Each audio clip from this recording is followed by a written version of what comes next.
Hi నమస్తే welcome to Myra Media. నేను మీ కేవీఆర్. ఆంధ్రప్రదేశ్ ఎన్నికలకు సంబంధించి ఇప్పటికే ప్రజలకు అటు రాజకీయ విశ్లేషకులకు అందరికీ కూడా ఒక క్లారిటీ వచ్చినట్టు కనిపిస్తుంది.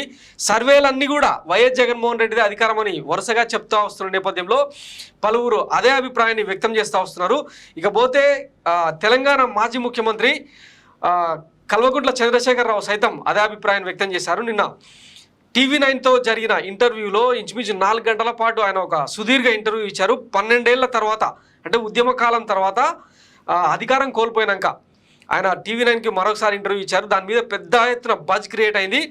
అందులో ఖచ్చితంగా ఏపీ పాలిటిక్స్కి సంబంధించి క్వశ్చన్ అడుగుతారు, దానికి కేసీఆర్ ఎట్లాంటి సమాధానం చెప్తారన్న ఆసక్తి నిన్నటి నుంచే మొదలైన నేపథ్యంలో ఆయన ఆచితూచి ఆంధ్రప్రదేశ్ ఎన్నికలకు సంబంధించి మాట్లాడారు. ఒకసారి ఆయన ఏమన్నారో విందాం.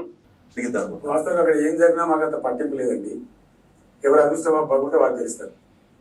మాకు వస్తున్న సమాచారం అయితే మళ్ళీ జగన్ గారు గెలుస్తారని వస్తున్నది. మీ విషయం జనరల్ తెలుస్తున్నటువంటిది అది. మీ విషయం ఎవరు గెలిచినా మాకేం బాధ లేదు.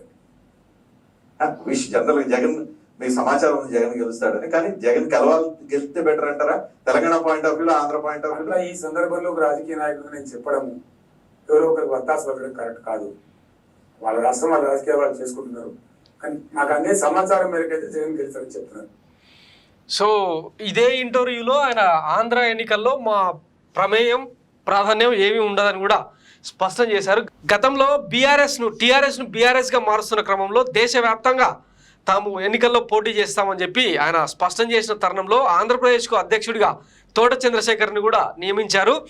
అయితే ఆ టైంలో అంటే తెలంగాణ ఎన్నికలు ముగియక ముందుకే గత ఏడాది దసరా టైంలో 2022 దసరా టైంలో టీఆర్ఎస్ను బీఆర్ఎస్గా మార్చిన క్రమంలో తోట చంద్రశేఖర్ని నియమించారు. దాంతో ఆంధ్ర ఎన్నికల్లో కేసీఆర్ అండ్ బీఆర్ఎస్ కూడా ప్రచారం చేయొచ్చు, ఎన్నికల్లో పోటీ పడవచ్చు, సాటి తెలుగు ముఖ్యమంత్రిగా ఆయన ప్రభావం ఎంతో కొంత ఉండొచ్చు అని కూడా అప్పట్లో అంచనా వేశారు. అయితే తెలంగాణ ఎన్నికల్లో ఓడిపోవడంతోనే ఆయన మొత్తం అంటే దేశవ్యాప్తంగా బీఆర్ఎస్ ఎన్నికల పోటీని విరమించుకున్నారు. అయితే ఇప్పుడు మాత్రం జగన్ గెలుస్తారని చెప్పి ఆయన ఆచితూచిగా చెప్పడం, అంటే సర్వేలను కొంతమందితో మాట్లాడితే తెలిసిన విషయాలను అని చెప్పి ఆయన ఆచితూచిగా చెప్పారు. మరోవైపు చంద్రబాబు కూడా ఆయనకు మంచి డియరెస్ట్ ఫ్రెండ్. గతంలోనే చంద్రబాబు నాయకత్వంలో కేసీఆర్ పనిచేసిన నేపథ్యంలో టీడీపీ గురించి పెద్దగా ఏం మాట్లాడలేదు. ఇకపోతే అదే ఇంటర్వ్యూలో TV9 ఇంటర్వ్యూలో నాగార్జున సాగర్ టెయిల్ పాండ్లో 4 TMCల నీళ్ళను కూడా ఆంధ్రప్రదేశ్ ముఖ్యమంత్రి ఎత్తుకుపోయాడని చెప్పి చేసిన వ్యాఖ్యలు కూడా ఆంధ్రప్రదేశ్ సర్కిల్స్లో ఇప్పుడు బాగా ప్రచారంలో ఉన్నాయన్నమాట.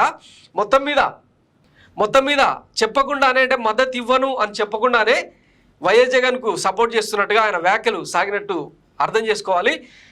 మొత్తం మీద ఇక సర్వేలు కూడా వరుసగా వైఎస్ జగన్మోహన్ రెడ్డిదే మళ్ళీ అధికారం అని చెప్తున్న నేపథ్యంలో NDTV కావచ్చు, టైమ్స్ నౌ, ETG సర్వే లాంటి జాతీయ సంస్థలు కూడా వైఎస్ జగన్ ప్రభంజనం ఉంటుంది అని చెప్పి క్లారిటీగా చెప్తున్న నేపథ్యంలో ఇక ఎన్నికలకు మరెంతో దూరం లేదు. మోస్ట్లీ 20 రోజుల్లో ఆంధ్రప్రదేశ్కు పోలింగ్ జరగబోతుంది.